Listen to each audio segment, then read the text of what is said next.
इस साल कई ऐसी वारदातें हुई, कई ऐसी घटनाएं हुई जो शोभा नहीं देती पढ़ी लिखी सोसाइटी में। देखिए, जो हो गया, कोई ऐसा तरीक़ा दुनिया में नहीं है कि कैलेंडर का गुजरा पन्ना हम वापस ला सकें। तो ये जो दौर था, इसको भी लोग भूल जाएंगे अगर हम सही रास्ते पर चलते रहे तो। बाराबंकी जिला बार के वार्षिक चुनाव को लेकर मतदान की तिथि को देखते हुए चुनावी मैदान में खड़े प्रत्याशियों ने जनसंपर्क अभियान तेज कर दिया है। चुनाव लड़ रहे प्रत्याशी मतदाताओं से मिलकर अपने पक्ष में मतदान करने की अपील कर रहे हैं। इस क्रम में एक नाम जो काफी चर्चाओं में है, हिसार बारी किदवाई का, जो अध्यक्ष पद के लिए दावेदारी कर रहे हैं। हालांकि आपको बता दें कि पूर्व में भी हिसार बारी किदवाई ने महामंत्री के रूप में अपनी जिम्मेदारियों का निर्वहन कर चुके हैं। अब देखना यह होगा कि इस साल हिसार बारी किदवाई को अधिवक्ताओं का कितना सहयोग प्राप्त होता है और इस बार यह चुनाव लोगों के लिए कितना महत्वपूर्ण होने वाला है। रणनीति के नाम पर सिर्फ संबंध, मिलना जुलना, अपनी बात कहना, अपनी बात रखना, उनकी बात सुनना, उनकी प्रॉब्लम जानना, जो ये तय करेंगी कि अगर 4 दिन बाद अगर नियति मुझे उस पद पर बिठाती है तो मेरी वरीयताएँ क्या होंगी। देखिए, वोट देने की वजह तो सबसे पहले वो विश्वास करे मेरे ऊपर, और दुनिया में कोई ऐसा आईना नहीं बना है जो आने वाले कल के बारे में बता सके। उसके लिए एक तरीक़ा होता है कि आदमी के गुजरे कल में झांका जाए और उससे पता चलता है कि वो आने वाले कल में कैसे बिहेव करेगा, क्या काम करेगा।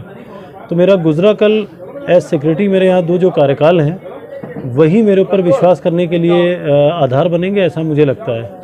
मैंने जब भी इलेक्शन लड़ा तो मैंने सिर्फ अपना बायोडाटा स्मार्ट करने के लिए इलेक्शन नहीं लड़ा, मैंने काम करने के लिए इलेक्शन लड़े।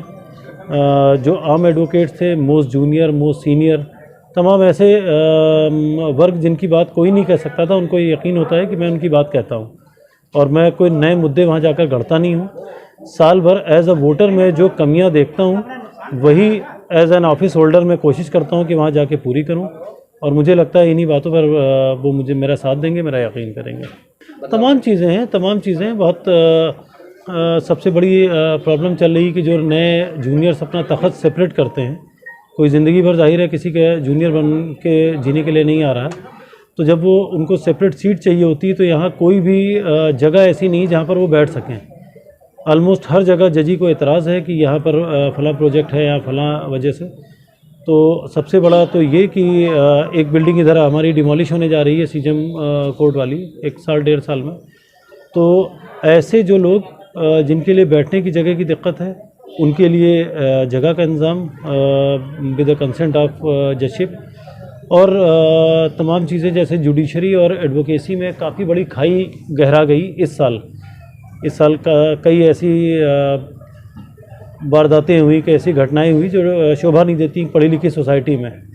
तो उससे जो आपसी विश्वास छीड़ हुआ है, जो हमारे क्या कहते हैं गौरव या गरिमा की हानि हुई है, और जो हमारी वरीयताएँ और हमारा रास्ता हल्का सा डिट्रैक हुआ है, उसको पटरी पर लाना ही मेरे लिए प्रेफरेंसेस हैं। और हमको उम्मीद है कि इस चीज़ पर दूसरे यकीन भी करते हैं कि मैं जो कह रहा हूँ वो करूँगा। देखिए, जो हो गया, कोई ऐसा तरीक़ा दुनिया में नहीं है कि कैलेंडर का गुजरा पन्ना हम वापस ला सकें। आने वाले कल में चीज़ें बेहतर कर सकते हैं, और जैसे होता है कि सालों में कोई मर्ज़ बिगड़ता है तो वो घंटों में नहीं सही होता, वक्त लगता है। जैसे वो चीज़ें बिगड़ी हैं, और अगर हमारा कमिटमेंट सही दिशा में होगा, हमारे एफ़र्ट सही डायरेक्शन में होंगे, तो जल्दी या देर में चीज़ें दुरुस्त हो जाएंगी।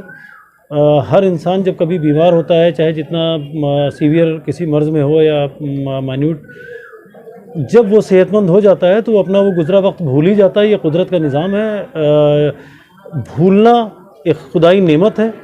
तो ये जो दौर था, इसको भी लोग भूल जाएंगे अगर हम सही रास्ते पर चलते रहे तो। आखिरी सवाल है भाई कि जो सीनियर और जूनियर अधिवक्ता है, उनको क्या संदेश आप देना चाहते हैं? सीनियर्स को मेरा यही संदेश है कि उन्होंने गोल्डन टाइम देखा है वकालत का।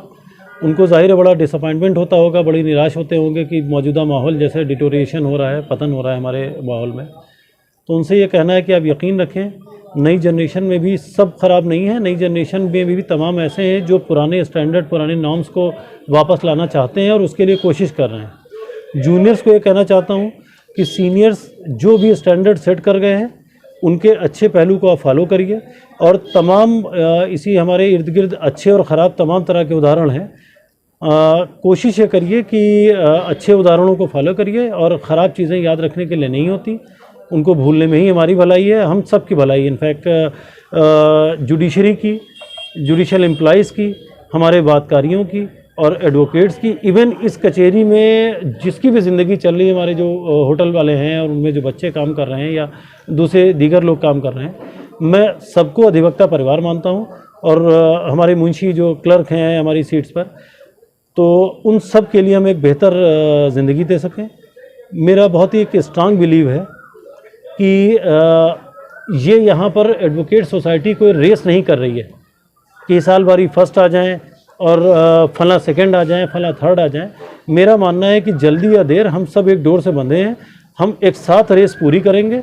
अगर कोई स्लो है तो उसके लिए बाकी सबको स्लो होना पड़ेगा, अगर कोई तेज़ है तो उसकी जिम्मेदारी बनती है कि बाकी सबको तेज़ करें।